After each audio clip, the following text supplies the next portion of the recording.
Hey guys, what's up? Tomwins Gaming here, and welcome to my tips and tricks video for Armoured Warfare.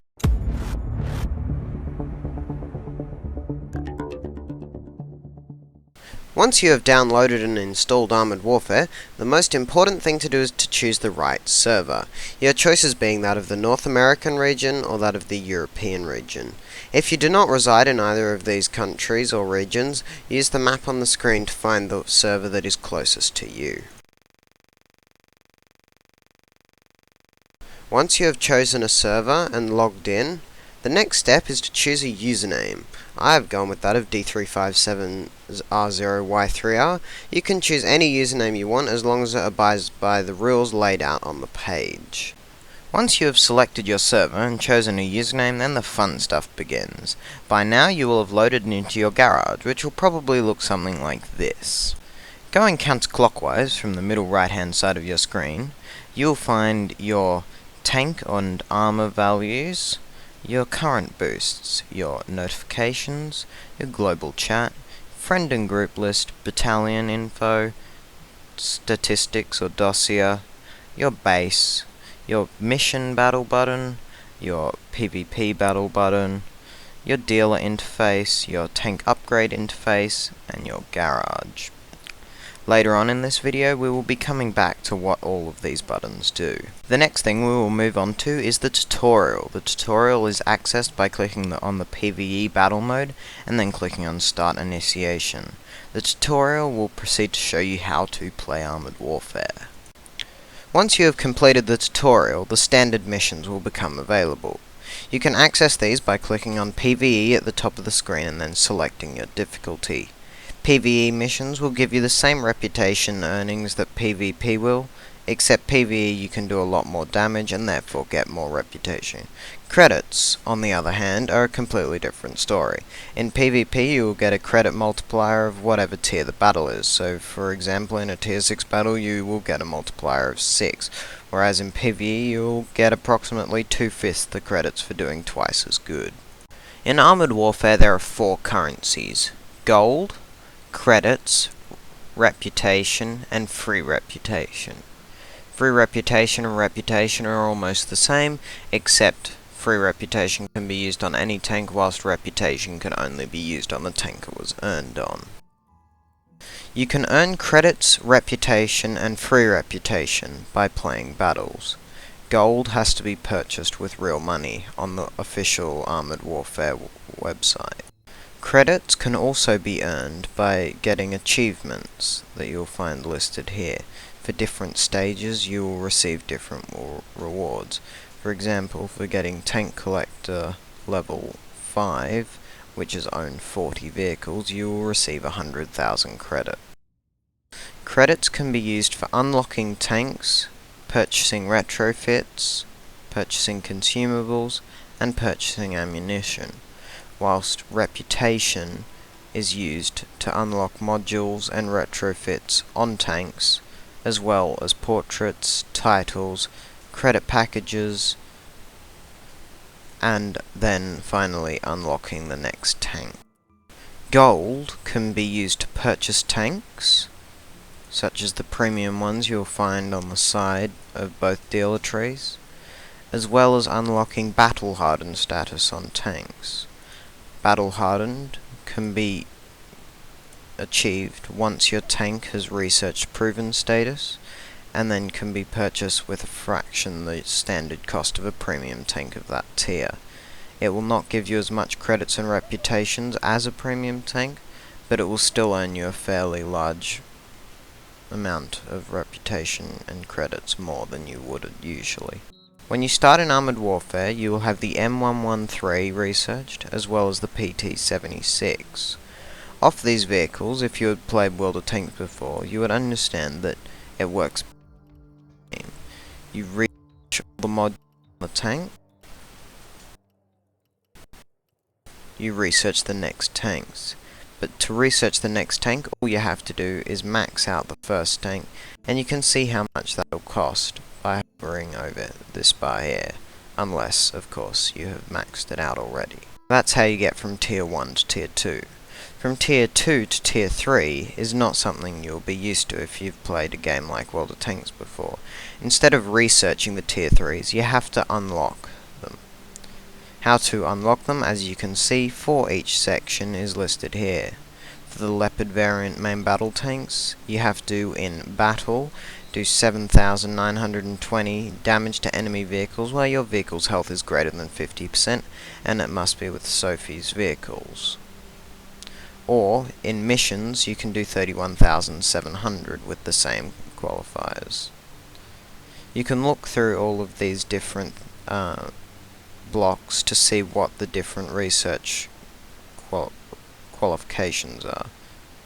The one that isn't like those is the Chieftain Mark V from the West European main battle tanks, which you have to do and will take quite a while, is 43,000 potential damage migrated with Shishkin's vehicles, which the easiest way to do is by going up the T62, T64 and T72, and usually by the time you've maxed out the T64, you will have unlocked the Chieftain Mark V.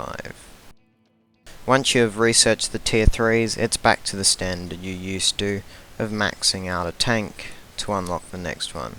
As you can see on my OF40 here, it is 26% researched. You can see the unspent vehicle reputation and the global reputation here, and you can also see how much you have out of what you need to unlock the next vehicle. So the prerequisites are the Leopard variant main battle tank block prerequisites, and specifically for the vehicle, 64,000 reputation earned in this vehicle's predecessor, the OF40. You can boost this with your free reputation by selecting how much you want to add. Say I just want to, for saving sake, I want to add 10 reputation. Then I type 10 there, and then the 227 becomes 237. So I don't actually lose the reputation when I upgrade it, it just transfers from global to unspent vehicle. In Armoured Warfare there are many different types of ammunition, but the three main types of shell ammunition are armor piercing, high explosive anti-tank, and high explosive. Armor piercing, as a general rule, flies the fastest, has the most penetration, and does the average amount of damage. High explosive anti-tank usually flies slower, has less penetration, but does a lot more damage. And high explosive flies even slower than high explosive anti-tank, has a lot less penetration, but doesn't need to penetrate to do damage, but if it does penetrate, it does a lot more damage than both. With the different types of ammunition, you can unlock them for each gun. For example, on the T72 here, you can see there is the stock gun, the 125mm A2A46 cannon, and then the upgraded gun, 125mm 2A46-1 cannon. So, to unlock the upgraded gun, you have to research the upgraded armor piercing, upgraded high explosive, and upgraded heat for the first gun, and then you have to research the upgraded high explosive anti-tank and armor piercing shells for the top gun. This gun also has its standard high explosive anti-tank, high explosive and armor piercing rounds, which you can see the statistics for here, and it also has these two pieces of upgraded ammo. You can see on this upgraded ammo what the upgrade does. It adds for the shaped charge or heat ammunition, adds 39 extra damage and 13 more penetration, and here 21 extra damage and 16mm more penetration. As you can see here on the basement sensor, because that's what it's called, not all guns just fire armor piercing high explosive and high explosive anti-tank. Some can also fire shaped charge missiles or anti-tank guided missiles. These missiles usually have a lot more penetration than all other shells and usually do about the same amount of damage. Anti-tank guided missiles, with them you have to have line of sight to your target, and you also have to aim them the entire time. The amazing thing about anti-tank guided missiles is you can, when you get good at shooting them, fly them around corners, over bridges, and around cover, due to their very slow speed of 200 meters per second. For example, with the BGM-71C TOW anti-tank guided missile from the Bagel Panzer 57. In armoured warfare, one of the very important things to pay attention to is the armour modifiers. Here with the main battle tank 70, you can see that it has 252mm of frontal hull armour and 250 meters of frontal turret armour. But the armour is made out of layered steel composite, which gives it an 1.5 times bonus against armour piercing high explosive, but a 2.5 times bonus against shape charge, which is missiles and heat. You can see what this effectively means by clicking on the Statistics tab and then on the Armor tab on the side of the screen, and you can see that effectively against armor piercing the front is almost 400mm thick, not including against shape charge 630. So this is something that's very important to pay attention to, because it means you know what you can bounce. For example, when I'm playing my main battle tank 70, usually if someone's firing a missile at me of equal tier, I can pull the tank on a slight angle and have the missile do nothing whatsoever. If you enjoy playing the artillery in armoured warfare, and you have an M109, then if you feel like spending a fairly large amount of credits on it, and already have the Commander Freya at level 4 or higher, then equip her with, doesn't matter, either the fire when ready or full auto perks. Get the retrofits advanced thermal sleeve as high as you can, enhanced shell materials as high as you can, and intercom energy drink and protein bars, as well as crew as high as possible with the rapid fire skill on one of your loaders, and you will end up with an artillery that has, well, for me, a 6.65. Doing the math finding out, you can get as short as a 4.4 second reload for this artillery, where the problem is actually that it's taking you longer to aim than to reload. This trick works great once you have taken out the enemy arty against taking out main battle tanks, considering the fact that you can shoot at them, track them, and keep them stuck there while you remove all of their hit points. But watch out, you'll probably be called a hacker and people will rage at you and tell you to uninstall, but it's hell fun anyway. Have too many tanks in your garage and don't know where they all are? Select your favourites and you can just click this button here and it will show them all up here in a quick list that you can do your wins of the day in. Also, you can use these buttons on the side to select what tanks you want to show up to. Need some quick credits, maybe only 1,000 or 10,000 or 100,000? When you kill lieutenants, or the bosses, which are marked yellow, in PvE you will receive an energy drink. You can sell these for 10,000 credits. What we're going to run through here is a quick game in the Type 59 Legend Premium tank, and just go over some of the user interface icons that will come up throughout your battles. As you can see while I hover over this, enemy M113 is greyed out, which means I don't have line of fire. Right there, as you can see, the spotted icon pops up on the middle of the screen above the rectangle. This shows that I have been spotted by one of the enemy tanks. The icon that just came up on screen there shows that an artillery shell is currently inbound near your location. It's best when this icon pops up to either drive forward or backwards. Just a side note, in player vs player battles, driving backwards won't always work, because if you're an artillery player like me, you'll shoot behind them so that they pull back into your shot.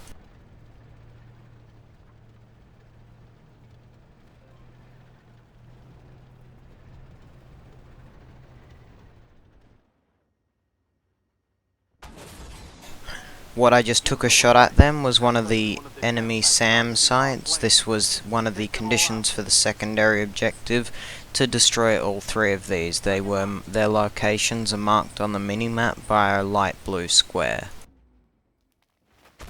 What I just did there was click the right mouse button while hovering over the M41 to lock the target and then firing without fully aiming. When you auto-aim like this, what happens is it will aim for the middle of the tank, so it's less likely for you to hit moving targets. Identify target. Hostile tank. Target locked. Target hit.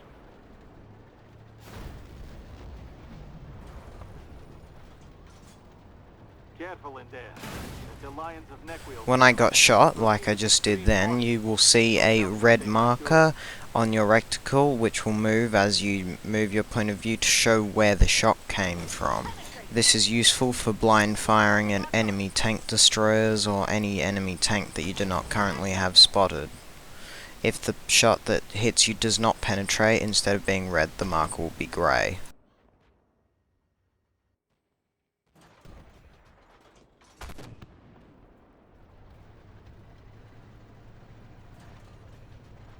Identify target locked. Hostile tank. Target lost.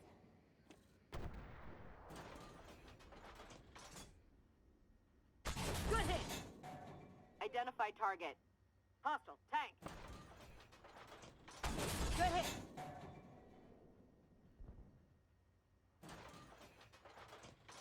Threat destroyed. Target locked on.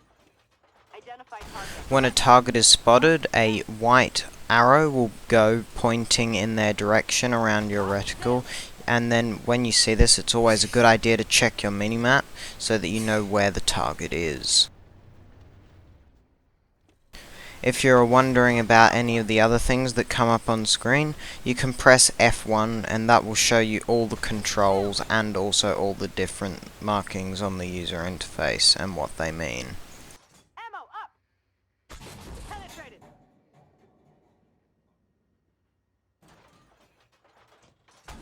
Threat destroyed.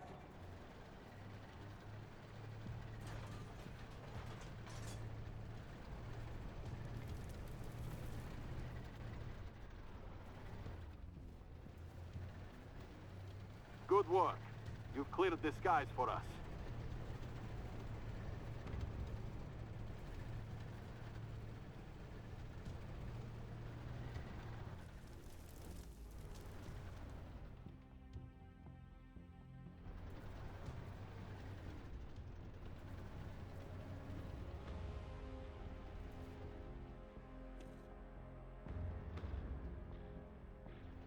Hard drive remotely, but need time to download the. It's always a nice thing to do at the start of a game, to say good luck, have fun, and at the end, say good game, well played. This is just nice etiquette, and yeah. Intel's been downloaded. Thanks, Black Company. You have no idea how important it is to stop the Lions.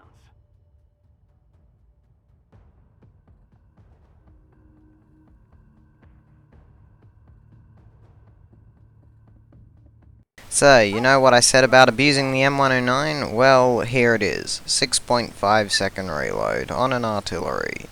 So, from this point on, I'm just going to speed this game up a few times, and we're going to see me, hopefully, wreak some havoc. So yeah, enjoy.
Here we have a game in the Lav 150/90 Mercenary Edition. I'm just going to speed it up at double speed, just so that you can see how I play on this map, and then we will have a look and I'll explain the post-game stats and how you earned your reputation and credits.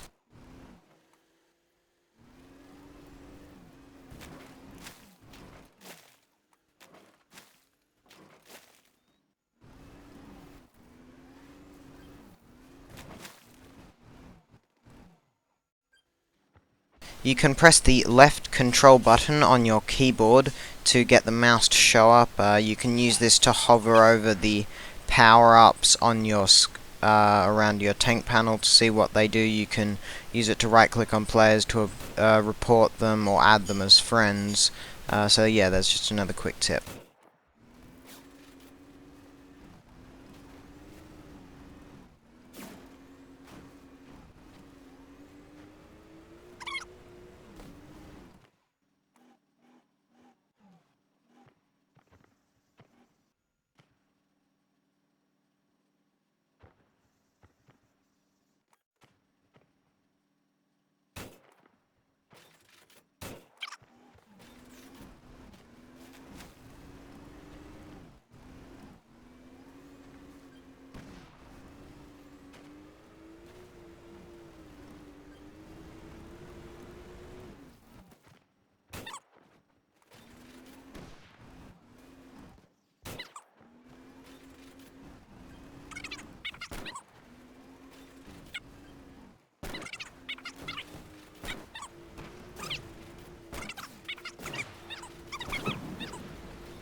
What we're going to do now is have a quick look at all the different things that we got credits and reputation for in that battle. So as you can see, we have the grand total with premium and without premium here after we've paid for resupplying. But here we'll just look. So you've got the total major bonuses, so it's 5 times for credits due to the fact that it was a tier 5 match, and then we've got the reputation one here. You've got all the different base things that you have funded here, and then where you got the total by here, as you can see. And the other thing is, this is why you shouldn't sell vehicles. The more vehicles you have of every tier provides you with a bonus to how much reputation you get. So, yeah. Thanks guys for watching my tips and tricks video for Armoured Warfare. I'll be continuing some more videos on this game in a while, but I just need a better computer. So thanks for watching and goodbye.